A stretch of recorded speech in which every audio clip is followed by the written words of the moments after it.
আমার মিষ্টি, মিষ্টি বন্ধুদের অনেক, অনেক ভালোবাসা আমার চ্যানেলটাকে দেখার জন্য এবং পাশে থেকে সাবস্ক্রাইব করার জন্য। আর যারা এখনও করোনি তারা অবশ্যই করে লাইক, শেয়ার করে দিও আর পাশের বেল আইকনটা অন করতে ভুলো না।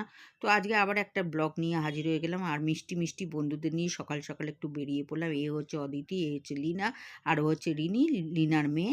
তো দেখো স্টেশনে পৌঁছে গেছি আর কোথায় এসেছি দেখো বড় মাঠ হচ্ছে নৈহাটি স্টেশনে এসে হাজির হয়ে গেলাম।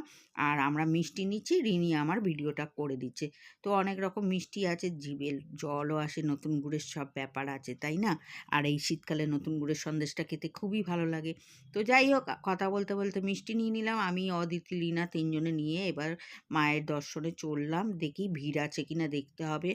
ভিড় থাকলে তো আবার মুশকিল তাই না? আর কত রকমের মিষ্টি দেখতে পাচ্ছ তো, 10 টাকা করে, 6 টাকা করে, 12 টাকা করে, বিভিন্ন ধরনের মিষ্টি। কিন্তু আমরা বাইরের ডালা থেকে কিনিনি, আমরা দোকান থেকেই মিষ্টি নিলাম। কিন্তু ডালা কিনতে বলতে অদিতি কিনলো মূলো আর আমি কিনলাম জবা ফুলের মালা। কেননা আমি পৌষ মাসে মূলো দিয়ে পুজো দেবো না, কেননা এরপর আর মূলো খেতে পারবো না।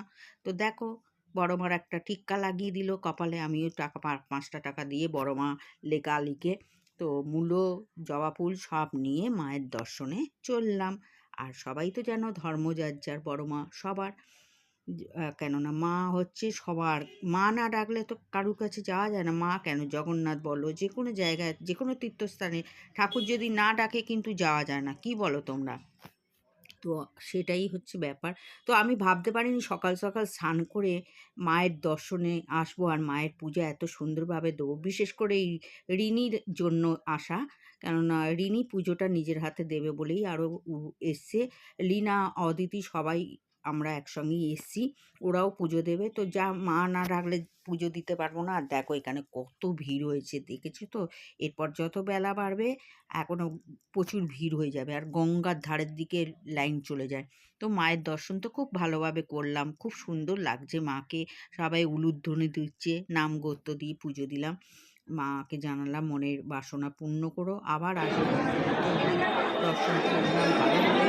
সবাই ফটো তুলছে, ভিডিও করতে, মাকে নিয়ে ব্যস্ত, দেখতেই পাচ্ছ। মায়ের কাছে এসে মন শুদ্ধ হয়ে গেল যে এত সুন্দর, আর খিদেও পেল না জানো তো। উপোস করে বেশ সুন্দরভাবে পুজোটা দিলাম আর সুন্দরভাবে আমার মনোবাসনা পূর্ণ হোক, আমি এটাই চাই। আর অদিতি একটা বড় ঠাকুরের ফটো, বড় ঠাকুরের বলছি, বড় মায়ের পুজো কি মানে ফটো কিনে নিল ওর। যেহেতু বড় মার ফটো নেই, আমার আছে, আমি এর আগেও এসেছিলাম, কিনে নিয়ে এসেছি। আর এই দোকানটা থেকে একটু কচুরি খাবো। তো কচুরি খাওয়ার জন্য আবার ঢুকলাম, কেননা রিনার অনেকক্ষণ কমপ্লিট, পুজোটা দিয়েছিলাম। রিনির কমপ্লিট, আমারও কমপ্লিট হয়ে গেছে। তবে হেভি করেছে নি কচুরিটা, গরম গরম কচুরি পুজো দিয়ে খেলাম, খুবই ভালো লাগলো। যেখানে ঘুরবো সেখানকার ভিডিও তোমাদের সামনে আপলোড করবো। 20 টাকা করে নিল কচুরি। মনটা খুব খুশিতে পড়ে গেল। আবার ভাবছি এই বড় হোটেলটাতে খাবো কি না। তারপর ভাবলাম না, নিরামিষ তো খেতে হবে, পুজো দিয়েছি তাই আর খেলাম না।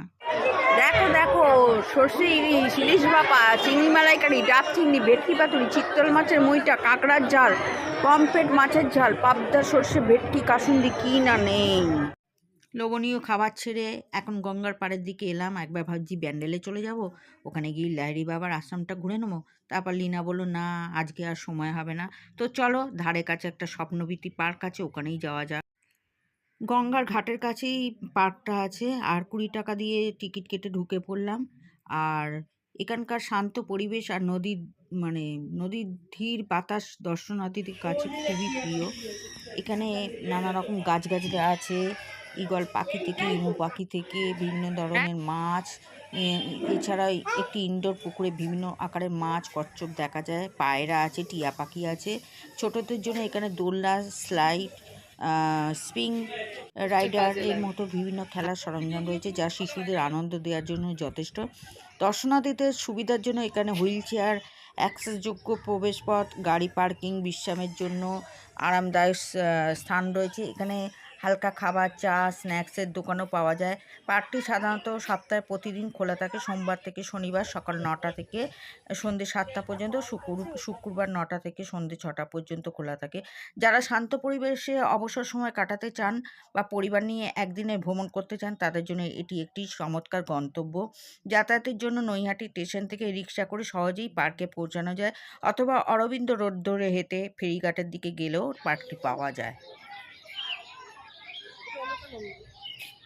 হ্যাঁ, এটা অলকানন্দ।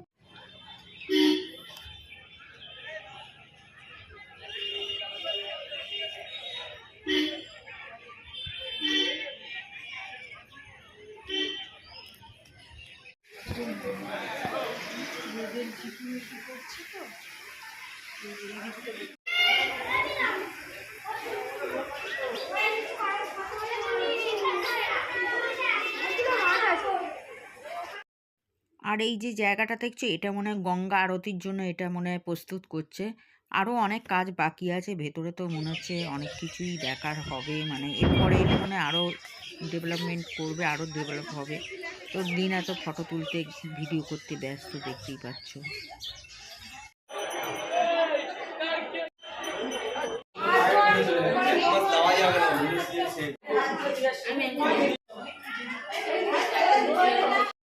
আগে তো কচুরি খেয়েছি, তোমাদের দেখালাম। আর এখন একটা কলা পাতা হোটেলে ঢুকে পড়লাম। এখানে নিরামিষ ভাত পাওয়া যায় ৬০ টাকা করে। তো দেখো কি কি দিয়েছে, দেখতেই পাচ্ছ। ডাল দিয়েছে, পুরি দিয়েছে, পুঁই শাকের চচ্চড়ি দিয়েছে, পুঁই শাক না, পালং শীষের চচ্চড়ি, গরম গরম ডাল ভাত হলে আর কি খিদের মাথায় খাওয়া যায়। যাই হোক, ধর্ম যার যার, বড় মা সবার, সবাইকে মায়ের দর্শন শেষবারের মতো দেখিয়ে দিলাম। ভিডিও ভালো লাগলে লাইক দিয়ে অবশ্যই পাশে থেকো। অবশ্যই কমেন্ট করতে ভুলো না মাকে কেমন লাগছে। আজকের মতো টাটা।